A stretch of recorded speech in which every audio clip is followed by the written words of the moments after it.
Bismillahirrahmanirrahim. Assalamualaikum warahmatullahi wabarakatuh. Hai teman-teman semua. Baik, di sini saya akan menjelaskan sedikit tentang Sunan Ad-Darimi.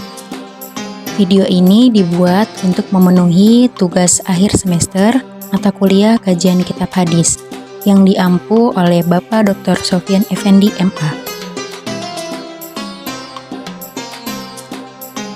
Sebelumnya, perkenalkan nama saya Khadijah Laila Majidah dengan NIM 222-11979, Prodi Ilmu Al-Quran dan Tafsir, kelas 4C, Fakultas Usuluddin dan Dakwah. Sunan Ad-Darimi, karya Imam Ad-Darimi. Imam Ad-Darimi dan Kitab Sunan Ad-Darimi. Pembahasan pertama yaitu biografi Imam Ad-Darimi yang mencakup pertama ada nama, nasab, dan keturunan, yang kedua kepribadian, yang ketiga rihlah ilmiah, yang keempat karya-karya.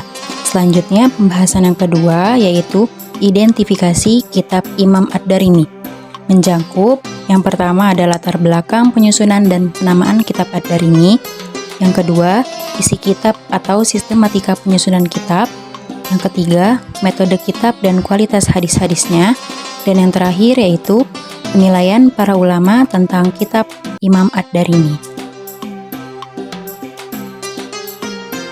Baik, yang pertama yaitu biografi Imam Ad-Darimi.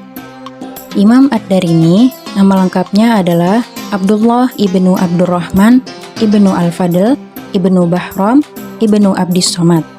Imam Ad-Darimi dinisbahkan kepada Al-Tamimi, yaitu kabilah di mana Ad-Darimi bermaung. Menurut Muhammad Abdurrahman MA, dalam bukunya Studi Kitab Hadis, menyebutkan bahwa Ad-Darimi dilahirkan di kota Samarkand pada tahun 181 Hijriah dan wafat pada tahun 255 Hijriah dalam usia 75 tahun. Yang kedua yaitu kepribadian.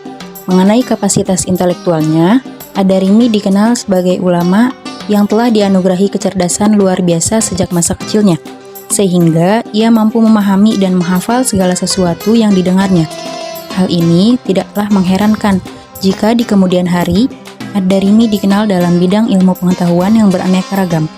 Dalam bidang fikih, ia menguasai fikih berbagai aliran mazhab fikih, dan mampu memilah dan memilih ajaran fikih yang berdasarkan kepada naskh dan ma'surah.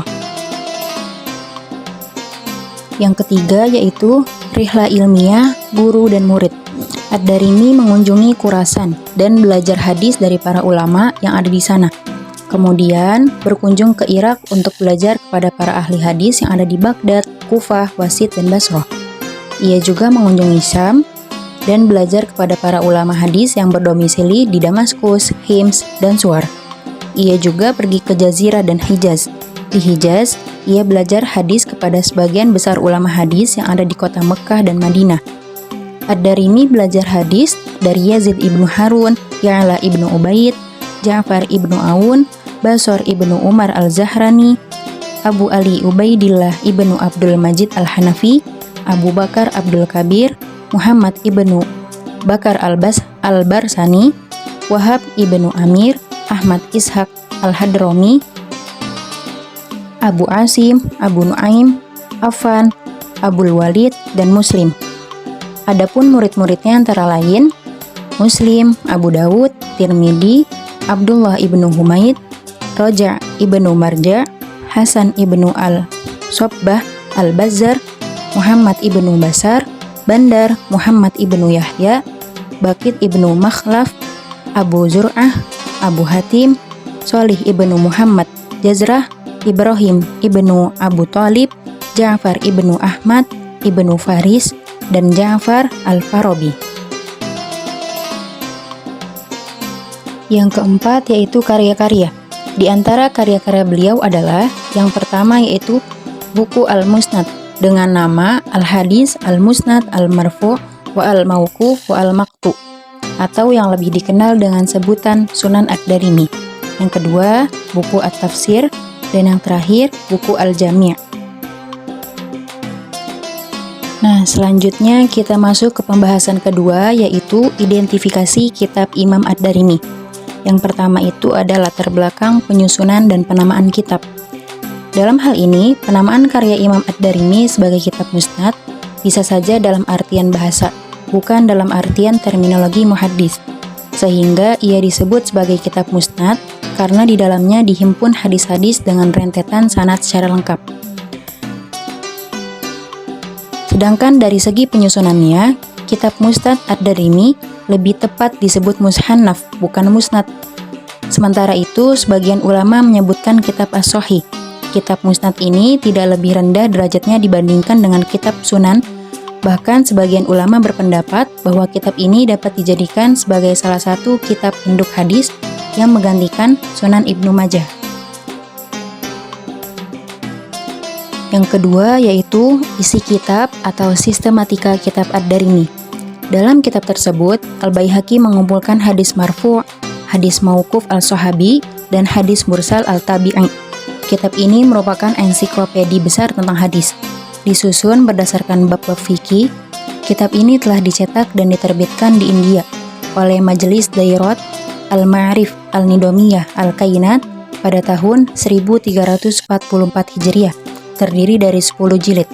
Kitab ini telah diringkas oleh 3 orang, yaitu Ibrahim Ibnu Ali yang dikenal dengan nama Ibnu Abdul Al-Khaliq Al-Dimaski, wafat pada tahun 744 Hijriah dalam 5 jilid. Al-Dohabi wafat pada tahun 748 Hijriah dan oleh Abdul Wahhab Ibnu Ahmad Al-Sa'rani, wafat pada tahun 974 Hijriah. Kitab karya Imam Ad-Darimi merupakan sebuah karya dengan sistematika penyusunan yang baik, terangkai dalam 24 kitab, ratusan bab, dan 3.546 hadis. Yang ketiga yaitu metode kitab dan kualitas hadis-hadis. Kitab Sunan Ad-Darimi lebih banyak mengandung hadis-hadis sahih jika dibandingkan dengan kitab Sunan Ibnu Majah. Hanya sedikit saja hadis yang tidak sahih, karena itu sebagian ulama hadis menjadikan kitab ini sebagai pokok yang keenam, menggeser kitab Sunan Ibnu Majah.